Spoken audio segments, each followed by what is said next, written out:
தோழமைகள் அனைவருக்கும் வணக்கம். இன்னைக்கு நம்ம பார்க்க போறக்கூடிய கதை என்ன அப்படின்னா, ஓசா லக்சம்பர்க் வீதி அப்படிங்கிற ஒரு கதை. இது ராஜேஸ்வரி பாலசுப்ரமணியம் எழுதியிருக்கிறாங்க. இது முழுக்க முழுக்க ஒரு ஒரு அகதியினுடைய வாழ்வை குறித்தான கதை அப்படின்னு நம்ம ஒட்டுமொத்தமா நம்ம சொல்லலாம்.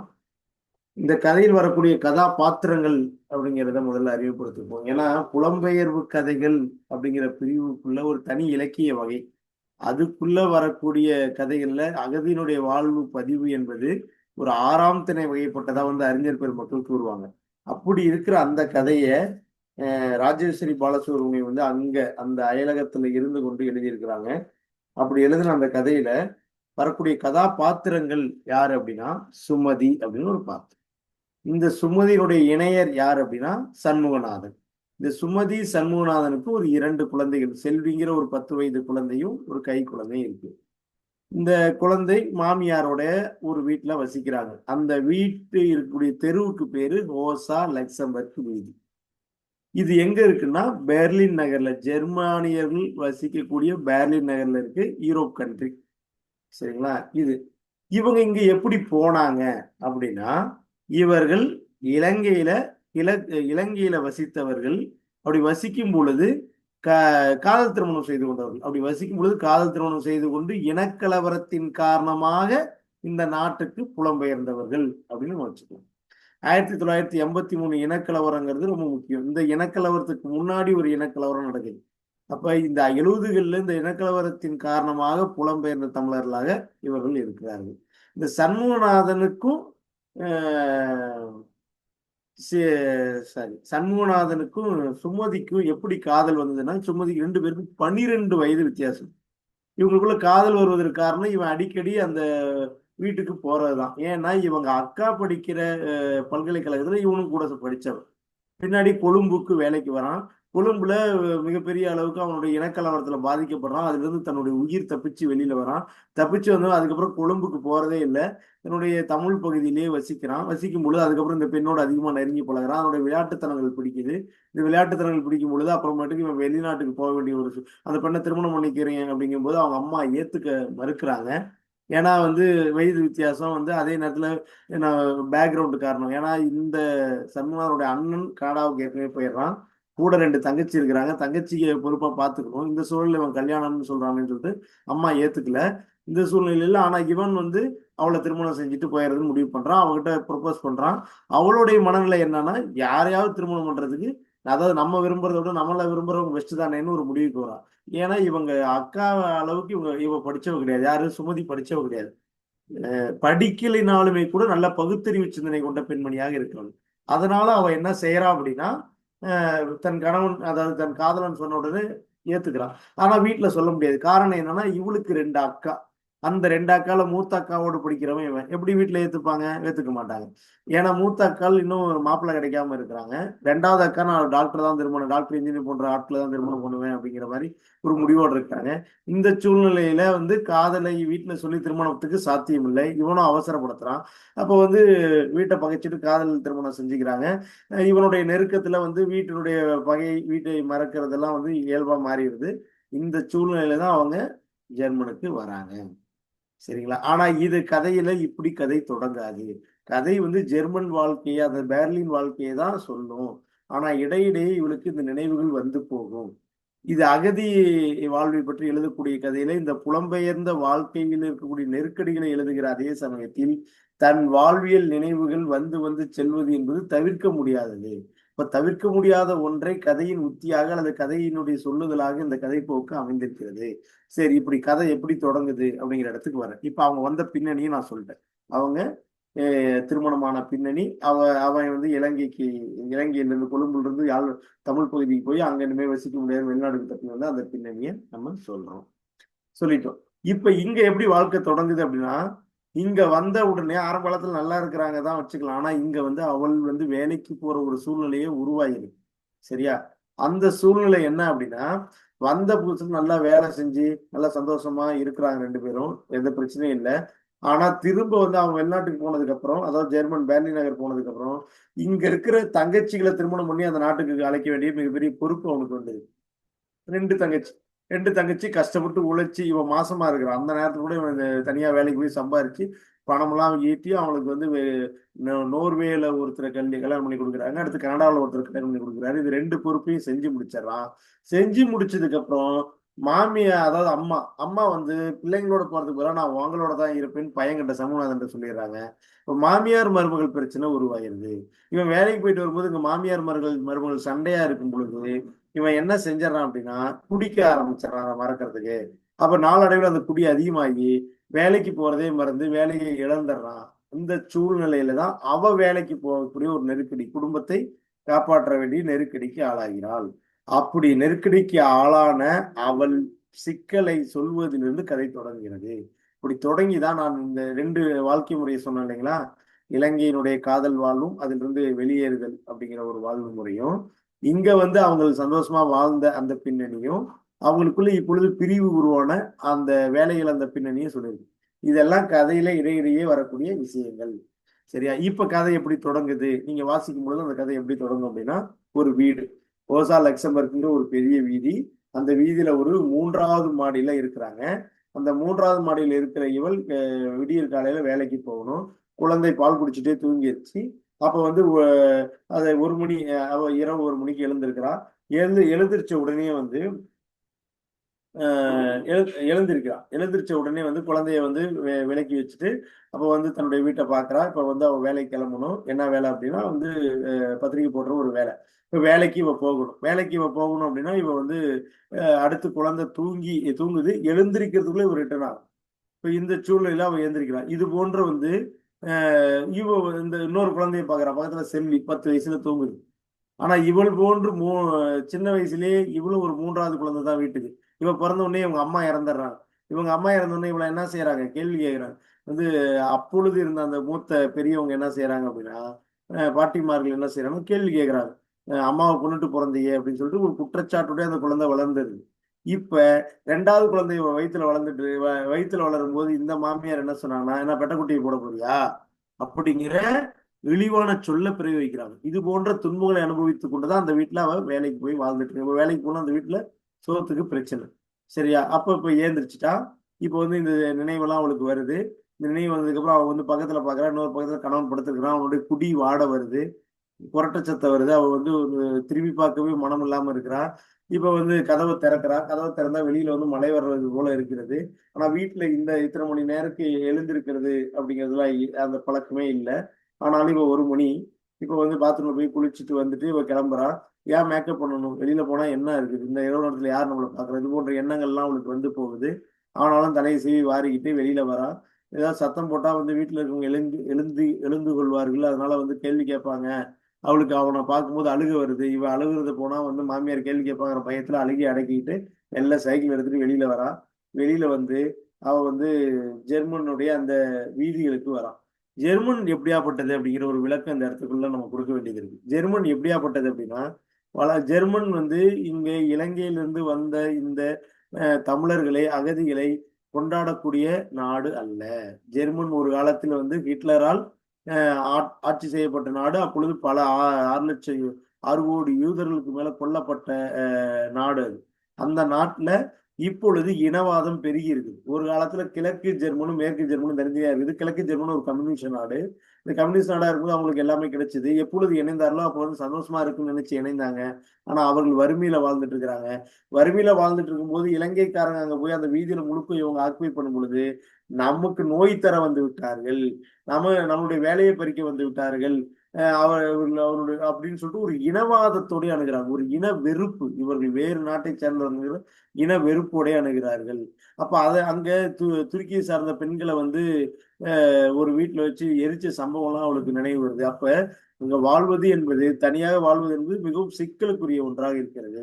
அப்ப படிச்ச இடத்துக்கு படிச்சதுக்கு சம்பந்தமான வேலையும் கிடைக்காது அங்க. ஏன்னா வந்து அகதியிலா போனவங்க என்ன வேலை செய்யணும்? வீடு கட்டடத்தை பெருக்கிறது, கட்டடத்தை பாத்திரங்களை வருது, பேப்பர் போடுறது, இது போன்ற வேலைகள் தான் அவங்களுக்கு கிடைக்கும். உதிரி வேலைகள் தான். இவர்கள் துப்புரவு பணி தான் இவர்களுடைய மெயினான பணி. இவர்கள் அந்த நாட்டை விட்டு வெளியேறிவிட்டா கூட அந்த துப்புரவு பணி வந்து அந்த நாட்டுல வந்து தேங்கி போயிடுங்கிற சூழ்நிலையில தான் இவங்களுடைய தொழில்கள் இருக்கு. இப்ப அந்த இதுதான் ஒரு பேப்பர் போடுற வேலையை பார்க்குறான். இப்ப பேப்பர் போடுற வேலையை பார்க்கும்போது அந்த தெருவுக்குள்ள போகும்போது அந்த தெருவுடைய காட்சி நமக்கு விவரிக்கப்படுகிறது. தெருவுக்குள்ள அந்த இனவாதம் கொண்ட அந்த தெருவுக்குள்ள இவ டிராவல் பண்றான். ஒரு மூளைக்கு ஒரு தெருவுல டர்னிங் வருது. டர்னிங் வரும்போது ஒரு வீடு இருக்கு. அந்த வீட்டுல இருக்கக்கூடிய கேரக்டர் இன்ட்ரோடியூஷன் பண்றாங்க. அந்த கேரக்டருடைய பேர் வந்து இசபெல் ஹோல்பெக்கர். இது ஒரு பெரிய வயதான பெண்மணி. இப்பொழுது படிச்சுட்டு இருக்காங்க. ரைட், இது 1 மணிக்கு போறாங்க. அவங்க படிச்சுட்டு இருக்காங்க. அவங்க படிப்பதற்கான பின்னணி என்ன அப்படின்னா, தூக்கம் வந்து மனசை போட்டு பிரட்டிருக்கிறத படிக்கிறது எவ்வளவு நல்லதுன்னு நினைச்சு படிக்கிறாங்க. ரீசன் என்ன அப்படின்னா, இவங்க ஹிட்லருடைய வதை முகாமில் இருந்தவங்க. ஒட்டுமொத்த ஃபேமிலியும் இழந்துட்டு மீண்டும் அமெரிக்கா, பிரிட்டிஷ், ரஷ்யாவுடைய தூண்டு போராட்டத்துல வந்து ஜெர்மன் தோற்கடிக்கப்படுது. ஹிட்லர் தோற்கடிக்கப்படுகிறார். அந்த தோற்கடிக்கப்பட்ட பின்னணியில் காப்பாற்றப்பட்ட பெண்மணி தான் இசபெல் ஹோல்பெக்கர். அமெரிக்காவில் போய் ஒரு குடும்பத்துல சந்தோஷமா தனி குடும்பம் உருவாக்கி வாழ்ந்தாங்க. ஆனாலும் இறக்கும் பொழுது சொந்த நாட்டில் இறக்க வேண்டும், என்னுடைய மூதாதையர்கள் இறந்த நாட்டில் இறக்க வேண்டுங்கிற ஒரு குறிக்கோளோடு இந்த நாட்டில் வந்து வசிக்கிறாங்க. அவர்கள் வந்து அவர்களுக்கும் சண்முகநாதன் ரொம்ப நெருக்கம் இருக்கு. போராட்டம், இனவாதம், சமய வேறுபாடு, சாதிய வேறுபாடு எல்லாற்றை குறித்து நுட்பமாக விவாதம் பண்ணக்கூடியவர்கள் 2 பேரும். இவனை வந்து ஏன் வந்து சண்முகநாதன் மீது குடிச்சிட்டு தூங்கிட்டு இருந்தாலும் சுமதிக்கு வெறுப்பு வர்றதில்லை அப்படின்னா, காரணம் அவன் ஒரு காலத்தில் நன்றாக உழைத்தவன். இந்த இந்த போராட்டம் குறித்தும் சிந்தனை குறித்தும் தெளிவான எண்ணம் கொண்டவன், உலக வரலாற்றை தெரிந்தவன். ஆனால் ஏதோ ஒரு சூழ்நிலையில் இப்படி ஆயிட்டான், மாமியாருக்கும் எனக்கும் மருமக மாமியாருக்கு சண்டையில் இப்படி ஆயிட்டாங்கிற வருத்தம், பாவம், இரக்கம் அவன் மீது எப்பொழுதும் அவளுக்கு வருவது உண்டு. அவன் இப்பொழுது சரியில்லைங்கிற கோபம் ஒரு புறம் இருந்தாலும் அவன் மீதான வருத்தம் இருக்கிறது. ஏன்னா அவனுடைய ஒரு காலத்தில் அவன் சிறந்த கணவனாக இருந்தான் என்பதனாலதான். இன்னும் சொல்ல போனா சிறந்த காதலனாக இருந்திருக்கான் என்ற காரணத்தினால் அந்த சண்முகநாதனுக்கும் இசபெல் ஹோல்பேக்கும் நல்ல நெருங்கிய உறவு, வரலாறு ரீதியான பகிர்ந்து கொள்ளலாம் இருந்திருக்கு அப்படிங்கிறதையும் மனசுக்குள்ள நினைக்கிறான். சரி, அப்படியே திரும்பி வந்தா இந்த பக்கத்துல வந்து ஒரு விபச்சார விடுதி இருக்கு. விபச்சார விடுதியில பெண்கள்லாம் வந்து வந்து இங்க இருக்கிற வெள்ளைக்காரங்களுக்கு வெளியிலிருந்து வரக்கூடிய பெண்கள் பயன்படுத்தப்படுகிறார்கள். அதை நினைச்சிட்டே போறா. இவளை வந்து தடுக்கிறதுக்கு ஒரு குடியார வந்து நிக்கிறான். இவளுடைய சத்தம் வந்து அவங்க யாருக்கும் கேட்கறது இல்லை. ஏன்னா அவங்க வேறொரு தன்னுடைய பாலியல் தொழிலில் ஈடுபட்டு இருக்கிறாங்க. அப்படி இருக்கிற சூழல்ல இவன் அவன் சத்தம் எப்படியோ அவன்கிட்ட இருந்து தப்பிச்சு ஓடி வந்துடுறான். சைக்கிள் வேகமா மிதிச்சுட்டு வந்துடுறான். சரி, இவளுடைய சைக்கிளுக்கு முன்னாடி ஒரு சைக்கிள் போகுது. அவங்க தர்ஷினி அக்கான்னு சொல்லிட்டு இன்னொரு கேரக்டரோட இன்ட்ரோடக்ஷன் நடக்குது. தர்ஷினி அக்காங்கிறவங்க யாரு அப்படின்னா, இவ்வளவு போலவே ஒரு தமிழ் பெண்மணி தான். ஆனா தன்னுடைய குடிகார கணவனோடு வாழ முடியாம குடிகார கணவனை விட்டுட்டு 4 பிள்ளைகளோடு தனியா சம்பாதிச்சு குடும்பத்தை காப்பாற்றி கொண்டு வரக்கூடியவர். குழந்தைகள் நல்ல குழந்தைகள் இவளுக்கு சப்போர்ட்டா இருக்கிறாங்க. ஆனா 4 குழந்தைகளை தனியா வச்சுட்டு இருக்கனால இங்க இருக்கிற தமிழ் ஆண்கள் ஒரு விதமான ஏளன பார்வையோடும், இழிவான பார்வையோடும், காம பார்வையோடும் பார்ப்பதை அவ வந்து வருத்தத்தோடு அடிக்கடி இவளோடு பதிவு செய்வது 2 பேரும் உரையாடி கொள்வது உண்டு. இவளுக்கு மட்டும் விதி விலக்கல். ஏன்னா அங்க நாகராஜான்னு ஒருத்தர் இருக்க, இன்னொரு கேரக்டர். இந்த நாகராஜா யாருன்னா, நான் பெரிய வந்து தமிழ் இனத்துக்காக போராடுறேன், உரிமையில வாங்கி தரேன்னு தன்னை பொதுவெளியில் காட்டிக்கொள்ளக்கூடிய ஒரு நபர். தொல்காப்பிய, சங்க இலக்கியம், நாங்களாம் தமிழருடைய இன பின்னணின்னு பேசிக்குவாங்களே தவிர ஒரு பெண்ணை சமத்துவத்தோடு ட்ரீட் பண்ண தெரியாது. அந்த பெண்ணை எப்படி ட்ரீட் பண்ணுவாங்க இவங்க அப்படின்னா, ஒரு ஒரு விதமான காம பார்வை கொண்டு ட்ரீட் பண்ணுவாங்க. இவன் போயிட்டு பேப்பர், அதாவது பேப்பர் போடுறது இந்த வேலையை அவளுக்கு தெரியும். பேப்பர் போடணும், ஒவ்வொரு மாடிப்படியா இறங்கி பேப்பரை முடிக்கணும், 4 மணி ஆகும், 5 மணி ஆனா வீட்டுக்கு வரணும். இதுதான் அவளுடைய வேலை. ஏன்னா குழந்தை எழுந்திருக்கிறதுல வீட்டுக்கு வரணும். அவள் வீட்டுக்கு திரும்பி பேப்பர் போட்டு முடிச்சுட்டா. வீட்டுக்கு திரும்பி வரக்கூடிய வழியில இவன் என்ன பண்றான், வழிமறிச்சு சண்முகநாதனை வர சொல்லு, வர வாரத்துல கூட்டம் இருக்கு, வந்து கலந்துக்க சொல்லு, நீயும் வந்துரு அப்படின்னு சொல்றான். இவ தலையை நிமித்தி கூட பார்க்கல. நான் அவர்கிட்ட சொல்றேன் அப்படின்னு சொல்லிட்டு தலையை இப்ப கூட ஏன்னா அவனுடைய நோக்கம் தெரிஞ்சிருச்சு இவனுக்கு. அதனால தலையை நிமித்தி கூட பார்க்கல. ஒரு பெண் சுதந்திரமா வாழ முடியல. வெளிநாட்டுல போய் வாழ்ந்தா கூட தமிழுடைய அந்த காம பார்வை, கற்புங்கிற அந்த ஸ்ட்ரக்சர் எல்லாம் இருக்கு. ஏன் அப்படின்னா சண்முகநாதனே என்ன சொல்றான் அப்படின்னா, இவள் புரட்சிகரமா பேசுற சண்முகநாதனே, நீ ஏன் இரவு நேரத்துல வேலைக்கு போற அப்படின்னு வந்து இவளை திட்டுவான். ஏன்னா அவங்ககிட்டயே ஆணாதிக்க பார்வை இருக்கு. ஆனா அப்படி திட்டுறவன் ஒரு நேரம் வந்து ஐயோ இப்படி பண்றேன்னு அழுவும் செய்வான். அப்ப அவன்கிட்ட 2 மனம் கொண்டவனா வாழ்ந்து கொண்டிருப்பவனாக காட்சிப்படுத்தப்படுகிறான். இந்த சூழ்நிலையில அவ திரும்பி வரா. இந்த இடத்துலதான் வந்து அவங்க 2 பேத்துல உறவுல இருக்கும் வாழவே பிடிக்கல. அப்படிங்கும்போதுதான் இவன் அப்ப நல்லா வாழ்ந்துட்டு இருக்கும்போது ஒரு விஷயத்த சொல்லுவான். ஹோசா லக்சம்பர்க் பற்றி இவளுக்கு அறிமுகப்படுத்தணும். இந்த ஹோசா லக்சம்பர்க் யாரு அப்படின்னா, இந்த வீதிக்கு ஏன் அந்த பேர் வந்ததுன்னா, ஒரு காலத்துல போலந்து நாட்டுல இருந்து தப்பிச்சு சுவிட்சர்லாந்துக்கு நம்மளை போன்ற இன நெருக்கடியில, சமூக சூழல் நெருக்கடியில தப்பிச்சு வந்து சுவிட்சர்லாந்துக்கு வந்து திரும்ப இந்த ஜெர்மனுக்கு வந்து இந்த இடத்துல வாழ்ந்த ஒரு பெண்மணி தன்னுடைய கணவரோடு சேர்ந்து என்ன பண்றாங்கன்னா, பெண்களுடைய உரிமைக்காக போராடுறாங்க, அரசாங்கத்தை எதிர்த்து போராடுறாங்க. அதனால அரசாங்கத்தால் படுகொலை செய்யப்பட்ட ஒரு புரட்சிகர பெண்மணி தான் வந்து ரோசா லக்சம்பர்க். அவள் நினைவாக தான் இந்த வீதிக்கு அந்த பேரை வச்சிருக்காங்க. அப்படின்னு சொல்ற. எனக்கு அதை பத்திலாம் ஒன்றும் தெரியாது அப்படின்னு சொல்றவ, ரோசா லக்சம்பர்க் இந்த இனத்துக்காக போராடி இருக்கலாம், ஆனா நான் அவள் போல இல்லை, ஆனா இந்த வீட்டுக்காக போராடக்கூடியவளா நான் இருக்கிறேன் அப்படிங்கிறத வந்து அவ பதிவு பண்றா. பதிவு பண்ணிட்டு வந்து குழந்தை வந்து முழிச்சிருது, குழந்தைக்கு வீட்டுக்குள்ள வரா, சைக்கிள் நிறுத்துறா, குழந்தைக்கு பால் கொடுக்குறா. அவன் வந்து பகல் நேரத்துல கணவனோட பேசுவதற்கு வாய்ப்பு இல்லை. அப்ப வந்து இரவு நேரத்துல தான் விடிகார சந்திச்சு கொள்ள முடியும், ஏன்னா மாமியார் இருக்கிறாங்க. அப்ப குழந்தைக்கு இவ வந்து முன்பக்கம் பால் கொடுக்குறா, பின்பக்கம் இருந்து கணவன் நினைச்சுக்கிட்டு இருக்கிறான். இவ தூங்கி போயிடுறான். இவ்வளவுதான் அந்த கதை. அப்ப ஒரு பெண்மணி, எது சாதாரண ஒரு பின்னணியில வாழ்ந்த ஒரு பெண் இனக்கலவரத்தால தப்பிச்சு வேற நாட்டுக்கு போயிட்டு நல்லா வாழ்ந்தாலும் குடும்ப அமைப்பு அவளை என்ன அளவுக்கு சித்திரவதைக்கு உட்படுத்துகிறது. இன்னும் சொல்ல போனா ஒரு ஒரு 3 மணி நேரம் தான், 3 மணி நேரம் தான் இந்த கதை. இந்த 3 மணி நேரத்துல அவளுக்குள்ள வரக்கூடிய நினைவு, அவள் இனவாதத்தாலும், இனவாதம்னா ஜெர்மனி இனவாதம் பெண்களை எப்படி கொடுமைப்படுத்துது, அதுக்குள்ள வாழ வேண்டிய நெருக்கடி, ஆணாதிக்கம், நாகராஜா போன்றவர்கள் வந்து அந்த பெண்ணை பார்க்கக்கூடிய பார்வை, தர்ஷினி அக்காவை வந்து அந்த உலகம் பார்க்கக்கூடிய பார்வை, அதுக்கப்புறம் வந்து தன் கணவனே தன்னை வந்து ஒடுக்கக்கூடிய நிலைமை, இதெல்லாம் வந்து ஆணாதிக்கத்துக்கான அடையாளங்கள். நாடு விட்டு நாடு போனாலும் ஆணாதிக்கம் மறைகிறது இல்லை. தமிழ் பெருமை பேசுகிறார்களே தவிர, ஆனால் இவர்கள் உண்மையான தமிழர்களா இல்லை, தமிழ் பெண்களை சமமாக மதிக்கவில்லை அப்படின்னு சொல்லக்கூடிய இந்த சிக்கல். அதுக்கப்புறம் வந்து தமிழருடைய அந்த போலித்தனம், அதான் இப்ப சொன்னல, தமிழர்கள் வந்து தமிழர்களாவே இல்லை, நாட்டு விட்டு நாடு வந்தா கூட அவர்கள் தங்களுடைய மரபார்ந்த நம்பிக்கையிலிருந்து விடுபடாமல் இருக்கிறார்கள். தமிழருடைய போலித்தனம், வெற்று பெருமைகள், போராட்டங்கள்னு வெறுமைக்கு பேசுகிற இவளால ஒரு புண்ணியம் இல்லை, அதான் தமிழ் போலித்தனம். ஆண் கடைசியில வந்து இவனை கண்டுபிடிச்சு அவன் தூங்கிட்டு இருக்கான், ஆனா குடும்பத்துக்கு எதுவுமே பண்ணல. ஒரு காலத்துல பண்ணிருக்கலாம், ஆனா இப்ப அவன் பண்ணல. அவன் வாழ்க்கை இவன் இப்ப பாலியல் இவருடைய உழைப்பை மட்டும் சுரண்டுவது மட்டும் இல்லாமல், ஏன்னா உழைப்புங்கிறது 2 பேரும் சேர்ந்து வேலை செஞ்சு, குடும்பங்கிறது 2 பேரும் சேர்ந்தது, 2 பேரும் சேர்ந்து வேலை செஞ்சு அந்த குடும்பத்தை வளர்க்கணும். ஆனா மாறாக இவருடைய உழைப்பால் அந்த குடும்பம் வளருதுன்னா அவருடைய உழைப்பு சுரண்டப்படுகிறது, அளவுக்கு அதிகமாக சுரண்டப்படுகிறது என்பதுதான் பொருள். உழைப்பு சுரண்டல் மட்டும் இல்லாமல் பாலியல் சுரண்டலும். ஏன்னா அவன் என்ன சொல்றது, இவன் வந்து 2வது குழந்தை வேணாம்னு நினைக்கும் பொழுது கூட வந்து அவனுடைய வற்புறுத்தல உறவுல 2வது குழந்தை உருவாயிருது. அதனால மாமியார் கிட்ட பெட்டக்குட்டியை போட போறியாங்கிற ஒரு விமர்சனத்துக்கு ஆளாது. இப்ப இதெல்லாம் அவனுக்கு தெரிய வர்றது இல்லை, ஒரு ஆணுக்கு இதெல்லாம் தெரிய வர்றது. இப்ப முழுக்க முழுக்க பாலியல் சுரண்டல் கூட அவளுடைய விருப்பத்தின் பேர்ல அவளுக்கு நினைக்கிறது போல வாழ முடியாது. ரோசா லக்சம்பர்க் அப்படிங்கிற பெண்மணி புரட்சிகரமா பெண் விடுதலைக்காக போராட்டினாலும், இன விடுதலைக்காக போராடினாலும் அவள் வந்து எப்படி கொல்லப்படுகிறாள், அரசாங்கத்தால் அழிக்கப்படுகிறாள். இப்ப குடும்பத்துக்காக வாழ்கிறாள் இவள், ஆனால் குடும்பத்துக்காக தன்னை அழித்துக் கொள்கிறாள். அவளுடைய சுதந்திரம் அளிக்கப்படுகிறது இனவாதத்தாலும், ஆணாதிக்கத்தாலும், பாலியல் சுரண்டலாலும், இன்னும் பல காரணங்களால், உழைப்பு சுரண்டலாலும் அவள் முற்றுமாக அவளுடைய விருப்பத்திற்கு இடமில்லாமல் வாழக்கூடிய நெருக்கடி. அப்ப குடும்பம் அமைப்பு அவளை அளிக்கிறது என்று எடுத்துக்கொள்ளலாம். ரோசா லக்சம்பர்க்கே அரசு அதிகாரம் அளிக்கிறது. குடும்பத்துக்காக இவள் வாழ்கிறாள், குடும்பத்துக்காக புரட்சிகரமா வாழ்றான்னு நம்ம எடுத்துக்கலாம். ஆனாலுமே கூட முழுக்க முழுக்க இனவாதம், ஆணாதிக்கம் போன்ற கொடுமைகளை தாண்டி வாழ வேண்டிய நெருக்கடி ஒரு பெண்ணுக்கு இருக்கிறது. அதுவே ஆண்களுக்கோ மற்றவர்களுக்கோ இல்லை.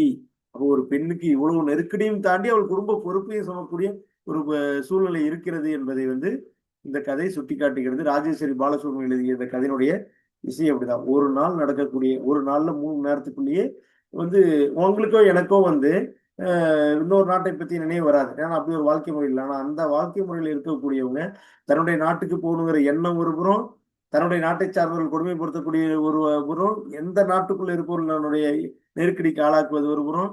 சரிங்களா? இப்படி அவர்கள் மூளையற்ற மனிதர்களா இவ்வளவு பாக்குறாங்க, அறிவுடையவர்களா இருந்தாலும் அறிவில்லாதவர்களாக பாக்குறாங்க. அப்படியாப்பட்ட நாட்டுல தங்களை நிலைநிறுத்திக் கொள்ள வேண்டிய மிகப்பெரிய பொறுப்பு. இதுல குடும்ப சப்போர்ட் வேற இல்லை. ஒரு பெண்ணுக்கு எவ்வளவு சிக்கல்கள் இருக்கின்றன அப்படிங்கிறதை பதிவு செய்கிற கதையாக ராஜேஸ்வரி பாலசுப்ரமணியத்துடைய ரோசா லக்சம்பர்க் வீதி இருக்கு. இந்த தலைப்பு ரொம்ப முக்கியமானது.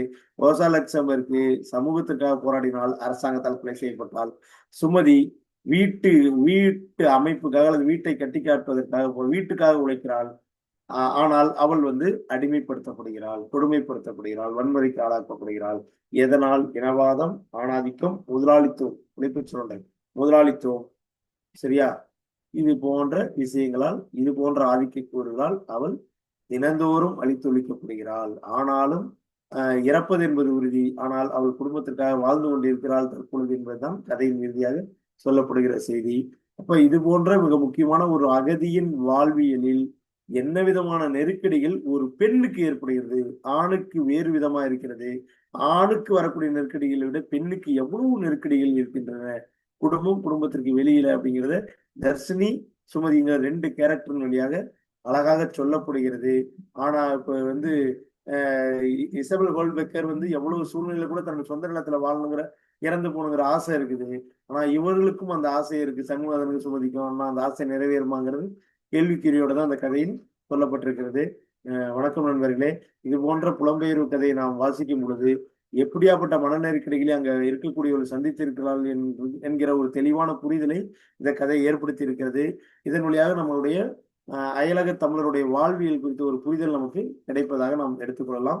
இந்த ஆசிரியர் குறிப்பு பார்த்தீங்கன்னா இவங்க கிழக்கு இலங்கையில இருந்து லண்டனுக்கு சென்று வாழ்ந்து கொண்டிருக்கக்கூடிய ஒரு பெண்மணி தான் வந்து ராஜேஸ்வரி பாலசுப்ரமணியம். நிறைய பட்டங்களை பெற்றிருக்கிறாங்க. 7 நாவல்கள், 6 சிறுகதை தொகுப்புகள், 2 மருத்துவ நூல்கள், ஒரு முருக கடவுள் வழிபாடு ஆராய்ச்சி நூல் ஆகியவற்றை எழுதியிருக்கிறார். இந்த ராஜேஸ்வரி பாலசுப்ரமணியம் வந்து மிக முக்கியமான கதைகளை எழுதி வருபவர் அப்படிங்கிறது குறிப்பிடத்தக்க செய்தி. நம்ம அடுத்தடுத்த உரையாடலில் சந்திப்போம். நன்றி தோழர்களே.